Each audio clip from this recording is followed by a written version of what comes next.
প্রিয় দর্শক, ইরানের সম্ভাব্য পারমাণবিক অস্ত্র ব্যবহারের বিষয়ে বিশ্ববাসীকে সতর্ক করে জাতিসংঘ থেকে পদত্যাগ করেছেন সংস্থাটির এক জ্যেষ্ঠ কূটনৈতিক। মোহাম্মদ সাফা নামের ওই কূটনৈতিক অভিযোগ করেছেন যে জাতিসংঘে এমন এক ভয়াবহ পরিস্থিতির জন্য প্রস্তুতি নিচ্ছে যেখানে ইরানে পারমাণবিক হামলার আশঙ্কা রয়েছে।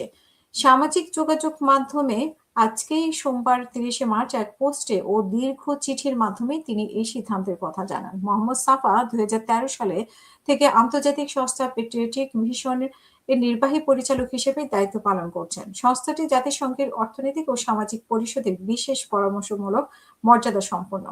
২০১৬ সালে তাকে জাতিসংঘের এই সংস্থার স্থানীয় প্রতিনিধি হিসেবে মনোনীত করা হয়। দীর্ঘদিনের কূটনৈতিক ক্যারিয়ার ত্যাগ করার পেছনে তিনি জাতিসংঘের শীর্ষস্থানীয় কর্মকর্তাদের উপরে একটি শক্তিশালী লবির প্রভাবকে দায়ী করেছেন।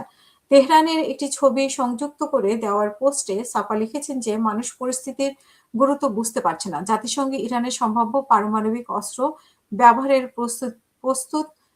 প্রস্তুতির জন্য কাজ করছে এবং তিনি যুদ্ধের পক্ষে থাকা ব্যক্তিদের সমালোচনা করে বলেন যে তেহরানে কোনো জনশূন্য মরুভূমি নয়, প্রায় ১ কোটি মানুষ এই শহরের পরিবার, শিশু, সাধারণ ও শ্রমজীবী মানুষ বসবাস করে।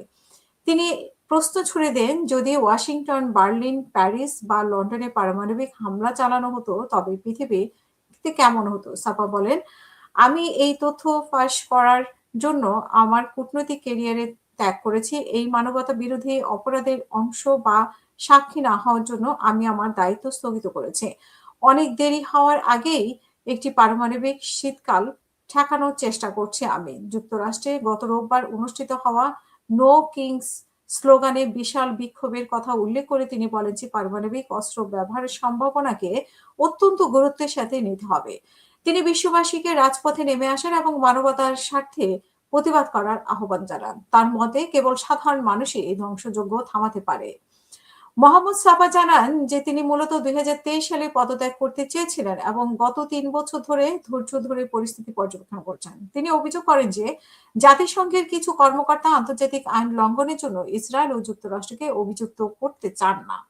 সাফা আরো দাবি করেন যে ২০২৩ সালের অক্টোবরে হামাসের হামলার পর তিনি যখন ভিন্ন মত পোষণ করেন তখন থেকেই তাকে নানা সমালোচনা ও ভিত্তিহীন অভিযোগের মুখোমুখি হতে হয়। তিনি অভিযোগ করেন যে গাজা যুদ্ধের পর একটি বিশেষ লবি নতুন বিশ্ব ব্যবস্থা চাপিয়ে দেওয়ার চেষ্টা করছে। এই প্রতিবেদনের কারণে তিনি এবং তার পরিবারকে হত্যার হুমকি দেওয়া হয়েছে এবং তাকে তথ্য সেন্সরশিপের শিকার হতে হয়েছে। সাফার মতে জাতিসংঘের কিছু শীর্ষ কর্মকর্তা ক্ষমতার অপব্যবহার করে ওই বিশেষ লবিকে সেবা দিচ্ছে। এই চাঞ্চল্যকর পদত্যাগ এবং অভিযোগের বিষয়ে এখন পর্যন্ত জাতিসংঘের পক্ষ থেকে আনুষ্ঠানিক কোনো মন্তব্য বা প্রতিক্রিয়া ব্যক্ত করা হয়নি।